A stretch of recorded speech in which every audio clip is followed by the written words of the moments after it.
It's perfectly normal for your blood sugar to spike after you eat. You eat, your body breaks down your food into sugar, which enters your bloodstream. So it only makes sense that your blood sugar rises after you eat. It's what happens next that matters. Your body should release insulin to move that sugar into cells where it's needed and brings things back to baseline. Of course, that's not the whole story, so stay tuned to learn what's normal, what's not, and how you can prevent unhealthy blood sugar spikes and maintain stable energy. Spoiler alert, food is not the only factor in this equation. Healthy isn't just what you do, it's who you become. I'm Dr. Vicki, and this is Healthy Looks Great on You, a lifestyle medicine podcast to help you reclaim your energy, your focus, and your well-being. Life tested, doctor approved. When it comes to blood sugar spikes, all foods are not created equal. Protein and fats do not cause a direct blood sugar spike like carbohydrates do. And the carbs aren't created equal either. There are good carbs, bad carbs, complex carbs, simple carbs, fast carbs, and slow carbs. It kind of reminds me of the Dr. Seuss book, Red Fish, Blue Fish. Some are sad and some are glad and some are very, very bad. Why are they sad and glad and bad? I do not know. Go ask your dad. Today, instead of asking your dad, you can go straight to mini medical school and learn how to prevent blood sugar spikes while enjoying a diet with tasty carbs. You know, my dad was the inspiration for mini medical school. He never finished college, but he was really smart, and I think he enjoyed learning too, though he didn't really have a lot of opportunity. When I was studying anatomy, physiology, and pathology night and day, I heard about a program at the University of Arkansas for Medical Sciences called Mini Medical School. While most programs that provide surface-level medical education are typically for high school students, this program offered educational seminars for adults to learn about medical topics. And from the online discussions I see, we could use a lot more education for adults in this space. I gave the information to my dad, and he drove to Little Rock once a week. I'm not really sure what he learned, but recently I found his certificate of completion in my attic. And I thought maybe I should get it framed and hang it below the 2 MD diplomas hanging in my office. My husband's a doctor too. Since you're listening to this podcast, I assume you also like to learn. So let's jump in. Though it's normal for your blood sugar to spike for an hour or two after eating, levels typically don't go above 140 unless you have diabetes. And pre-diabetics can top out around 199. But if you're hitting over 200, then you might have diabetes. Not necessarily, but you need to be evaluated by your healthcare provider. Oh, you don't have a glucose monitor, so you don't know what your blood sugar is after eating, but you're wondering if you're having abnormal blood sugar spikes because you feel like you crash? Okay, then let's examine the symptoms. Blood sugar spikes can make you feel blah. That's a very important medical term you need to know. Blah. You know, zero energy, just blah. In addition, you may have a headache or feel foggy-headed. And it's not just blood sugar spikes that can cause it. The crashes can feel even worse. Blah plus fatigue accompanied by feeling shaky and dizzy, foggy, sweaty, and hungry, or you may be familiar with the term hangry, which refers to the irritability that comes with a sudden blood sugar drop.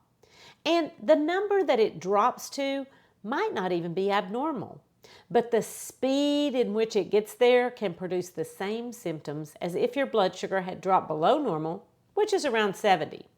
And since you drove all the way here to mini medical school, and your kids may someday find your certificate in the attic, let's do a quick review of insulin's job description. Insulin is a hormone made in the pancreas. It gets released when blood sugar levels go up, and it acts like a key in the door, opening the cells so that glucose can get in there and provide fuel for the cells. Problem is, sometimes it overshoots and causes those sudden drops that feel worse than the 80-mile-an-hour drop from the 500-foot roller coaster. That can make you wonder if that funnel cake was even worth it. All that refined flour with the nutrients and fiber stripped away, topped with powdered sugar that sticks to the grease it was fried in, and you've got yourself a recipe for a blood sugar spiking crash, even if you're not diabetic or you never rode the runaway mine train. Before we play good carb, bad carb, let's talk about other things that can spike your blood sugar, like lack of sleep. No pressure, but even one night of poor sleep causes your cortisol levels to go up, which affects your cravings and metabolism in a big way, but not the right way.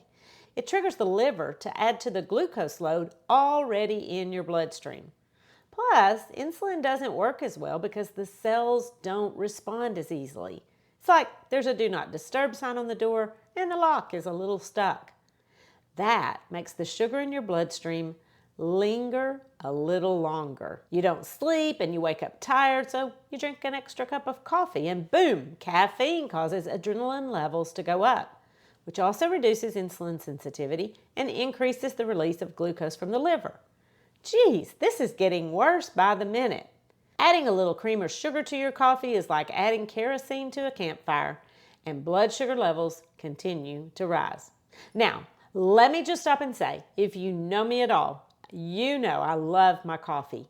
And fortunately, studies do show that the risk of developing type 2 diabetes is actually lower in coffee drinkers. So I'm not warning you about coffee. That would be terribly stressful. And stress raises blood sugar too. Same song, third verse, but it only gets louder and a little bit worse. When you're stressed, cortisol and adrenaline do their thing and tell the liver to top off the sugar level in the bloodstream. And they tell the cells to bar the door against insulin so the sugar hangs around longer. On top of that, when you're stressed, you don't sleep as well, and while resistance to insulin goes up, resistance to temptation goes down.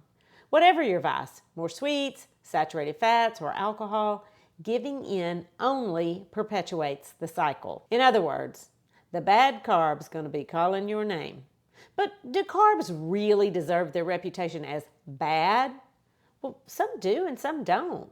We could just call the bad ones simple. Things like pure sugar or foods with added sugar, whether it's natural, like honey, or processed, like high fructose corn syrup. These simple sugars are often found in sodas, cookies, cakes, candy, and even vitamins if you're using the gummies. Yogurt is often sweetened with simple sugars. And yes, granola bars and protein bars and powders and shakes too. Just when you thought you were doing something good for your body.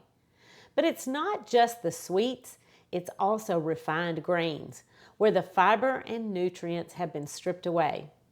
Your body will take a biscuit and turn it into sugar, even if you don't slather it with jelly or jam. And even though bad carbs are called simple, that doesn't mean that good carbs have to be complicated. There are some swaps that can make a difference.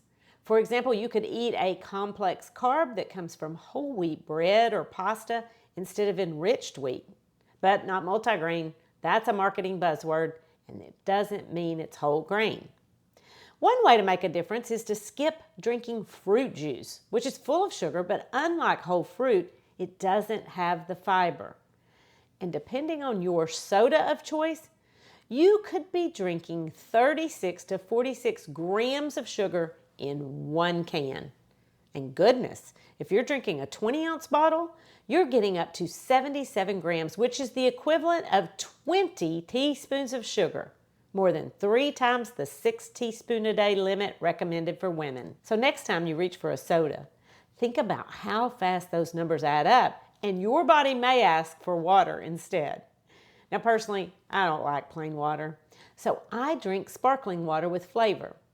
Though my nephew says it tastes like static, which is an interesting, if not accurate, description. But a squeeze of citrus adds flavor, and my preference is lime. And lime essential oil made from the rind jazzes it up even more. Good carbs are called complex, and complex carbs are more complex in their structure of starches and fiber, which means that your body has to work harder to break them down.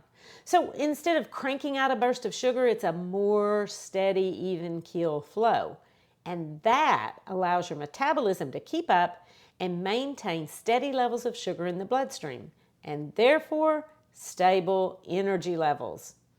Another benefit of foods that digest more slowly is that the fiber keeps you feeling full longer so that you don't feel compelled to grab an unhealthy snack like sugar-sweetened, fat-laden yogurt or a protein bar, which can have up to 15 grams of added sugar. So read the label before you fall for the protein hook. Plus, complex carbohydrates are full of nutrients that your body needs. There's actually a rating scale to reflect whether a food is going to spike blood sugar or have the more desirable steady rise. It's called the Glycemic Index, and foods are rated on a scale of 1 to 100. Some people just use white bread as the reference point of anything that has a glycemic index above 70 or higher. Remember what I told you about the biscuit. And you also might remember my advice to swap whole wheat bread for white bread. And you should, but whole wheat is actually in the mid-range, which is 56 to 59. So while it's better than enriched, refined flour, if you really want to ratchet down the release of sugar into the bloodstream, choose foods with a low glycemic index of less than 55. I found a great graphic of the glycemic index of different foods that's made available by the Arkansas Heart Hospital. There's a link in the show notes, and I'll send it by email to those who get my weekly Next Steps newsletter. By the way, subscribing to my newsletter is a prerequisite to graduate from mini medical school. That way you won't miss an episode. Plus, you can sign up for my free 7-minute starter kit. This is a free tool that I created to help you build healthier habits in just 7 minutes a week. Because you can't take care of others if you don't take care of yourself. So sign up for that today at healthylooksgreatonyou.com, and then each week I'll share one simple next step to move you forward in your journey to better health. That's the 7-minute starter kit at healthylooksgreatonyou.com. But if you're one of those people who just want the cliff notes to keep blood sugar levels stable, eat a diet rich in fiber. Think beans, lentils, non-starchy vegetables, and most fruits have a medium glycemic index. According to the Mayo Clinic, eating a diet with low glycemic index foods can help you lose weight, lower blood pressure, lower cholesterol, and lower the risk of type 2 diabetes and cardiovascular disease. And if you already have diabetes, it can help manage your blood sugar. And here's the deal. All of those foods have fiber and nutrients that your body needs for overall health. Plus, don't eat your carbs, even the good ones, alone. I'm not talking about the number of people sitting around your dinner table. I'm talking about your plate. A well-balanced diet consists of carbs, protein, and fat, and you need all three. If math is your favorite subject, remember, protein and carbs both contain the same number of kilocalories per gram, 4, but fat contains 9 kilocalories per gram. And just like there are healthy carbs and unhealthy carbs, there are healthy fats and unhealthy fats. Saturated fat tends to increase your cholesterol and your risk for cardiovascular disease. So choose unsaturated fat instead. Use oils instead of butter, hummus instead of cheese, and avocado instead of mayonnaise. And portion size matters when it comes to blood sugar spikes. If you drink a 20-ounce soda, that's going to cause a greater spike than a kitty cup of ice cream, which also contains fat. Of course, you could go big and go home in a sugar coma by combining that ice cream with soda, aka a Coke float. Yikes. And look, you need protein too. Pairing carbs with protein helps blunt the rise in blood sugar. Protein takes longer to digest, up to 3 to 4 hours. Protein found in beans and nuts is healthier than adding bacon or processed meats. And there's some evidence that the order that you work through your plate matters. So when you pick up your fork, start with fiber, then move on to protein and fat, and save your carbs for last. No, I'm not talking about chocolate cake. Put your fork down on that one. or you might experience a condition that I am all too familiar with. Eater's remorse. I only intended to eat a few bites of that strawberry shortcake and ice cream, but it tasted so good I ate the whole plate full. Then my head hurt, and I was formally diagnosed with the medical condition that we discussed earlier. Blah. In fact, blah, blah, blah. The end result was that I regretted what I had eaten, or at least decided it wasn't worth it the way it made me feel. But once it's done, it's done. Now, while that's true, that doesn't mean there's nothing you can do. So here's a recipe for treating eater's remorse. Go for a walk. Using your muscles can help lower that blood sugar spike. If you can't go for a walk, do calf raises. And just add water. Drinking water can help your kidneys flush away all the extra sugar. And eat a small handful of nuts. They contain protein, healthy fat, and fiber. But an ounce of prevention really is better, and beans are the ideal food to prevent blood sugar spikes. Think of them as the whole package. Complex carbohydrates, fiber-rich with resistant starches that feed the good bacteria in your gut, and they're packed with protein. They slow digestion so that your blood sugar levels are more stable. If you want to avoid blood sugar spikes and crashes, eat more beans, move more, get a good night's sleep, and manage stress. I know, that's not easy, but that's why I'm here. I've been experimenting in the kitchen, and I created a Beana Colada. Hear me out. Beans are great for stabilizing blood sugar, but in the United States, it's pretty uncommon to eat them for breakfast. Presenting the Beana Colada. A can of white beans, frozen pineapple, unsweetened soy milk, coconut, a splash of lime juice, almond extract, and a pinch of salt. I'll share my recipe in the newsletter for the next couple of weeks. Pineapple also helps promote sleep because it contains melatonin, tryptophan, and bromelain. Beans promote stable blood sugar, and tasting a tropical Beana Colada in the morning might set the tone for a no worries, be happy kind of day. Hey, it's worth a try. Stable blood sugar is important for better health, and healthy looks great on you. The information contained in this podcast is for educational purposes only and is not considered to be a substitute for medical advice. You should continue to follow up with your physician or healthcare provider and take medication as prescribed. Though the information in this podcast is evidence-based, new research may develop and recommendations may change.